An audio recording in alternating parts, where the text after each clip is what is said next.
श्री गुरुदेव दत्त, श्री गुरुदेव दत्त, श्री गुरुदेव दत्त. गुरुचरित्र संक्षिप्त अध्याय 40वा.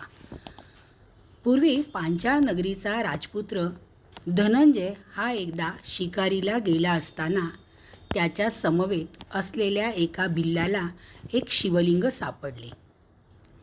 राजपुत्राच्या सल्ल्यानुसार तो बिल्ल चिताभस्माचा नैवेद्य समर्पण करून त्या शिवलिंगाची पूजा करू लागला.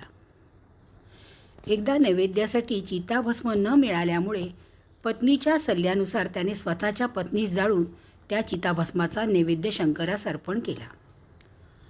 तेव्हा भगवान शंकर त्याला प्रसन्न झाले.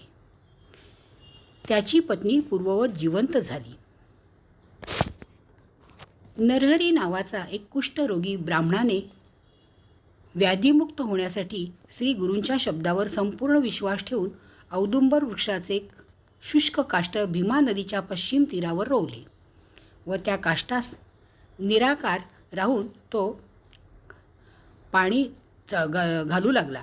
शेवटी श्री गुरूंना त्याची दया येऊन त्यांनी आपल्या कमंडलूतील गंगाजल त्या काष्टावर शिंपडले. त्याच क्षणी त्या काष्टास पालवी फुटली. तक्षणी काष्टासी पल्लवाले परियेसी औदुंबर वृक्ष ऐसी दिसतसे समजताते.